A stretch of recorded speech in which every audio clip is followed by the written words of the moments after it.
هذا أول شيء طلبية مميزة حقيقة. صدر الحسا علبتين، مشروب العافية ليمون زنجبيل والكركم والعسل، إضافة إلى العكبر، إضافة إلى زعفران، خوش زعفران درجة أولى، حاكي زعفران أمهات يعني، مو بحاكي تجاري.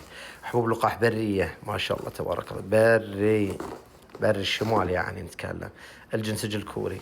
هذا طلبية خاصة دي شغل مرتب. وبعد وياها ايش؟ صدر جبلي حق الاكل، مع الاكل فطور ما فطور. عليك بالعافية بعد شردي. الله يعافيك الله يعني يعافيك ما يسلمك. قصرت.